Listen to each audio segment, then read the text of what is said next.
ना कोई राजा ना कोई तानाशाह, भारत को चलाता है एक ही किताब, संविधान।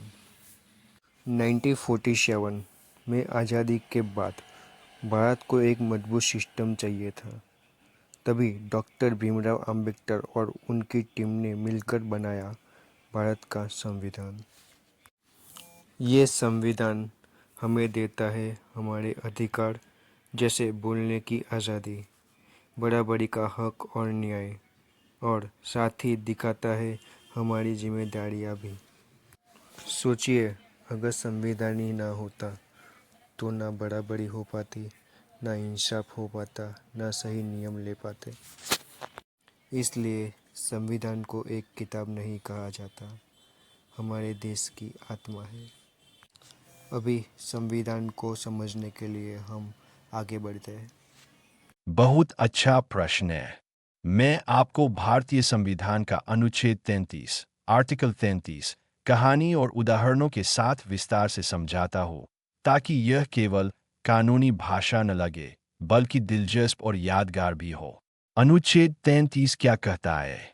अनुच्छेद 33 संसद को यह शक्ति देता है कि वह सशस्त्र बलों, आर्म्ड फोर्सेस, अर्धसैनिक बलों, पुलिस बल, खुफिया सेवाओं और अन्य सुरक्षा बलों के सदस्यों के मौलिक अधिकारों, फंडामेंटल राइट्स, को सीमित, रिस्ट्रिक्ट या समाप्त, एब्रोगेट कर सकती है, ताकि इनकी अनुशासन, कर्तव्यनिष्ठा और सुरक्षा बनी रहे।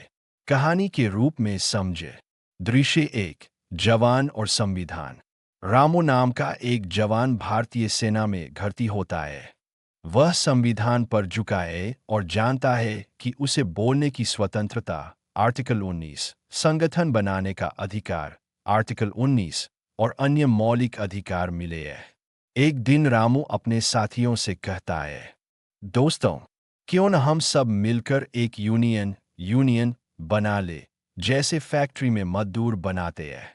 इससे हमारी मांगें आसानी से पूरी होंगी।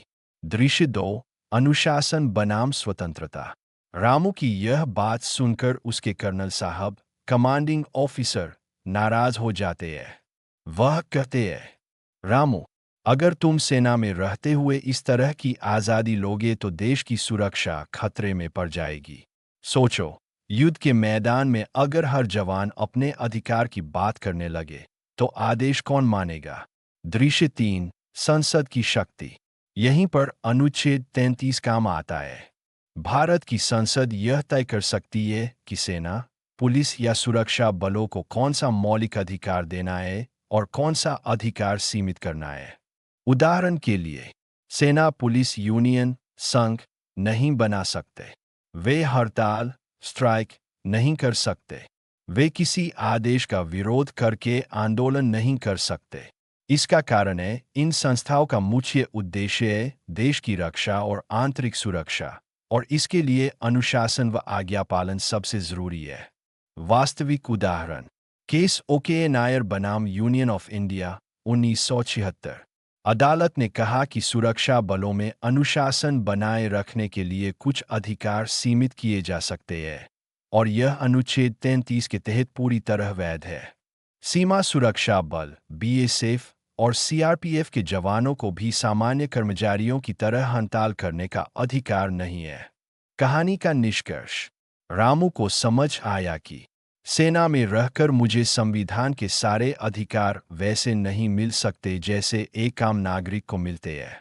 यहाँ देश की रक्षा पहले है, मेरे अधिकार बाद में। इसलिए अनुच्छेद 33 कहता है, सुरक्षा बलों का अनुशासन और कर्तव्य सर्वोपरि है।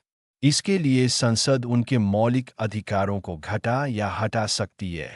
इस तरह अनुच्छेद 33 नागरिक स्वतंत्रता और राष्ट्रीय सुरक्षा के बीच संतुलन बनाने का काम करता है।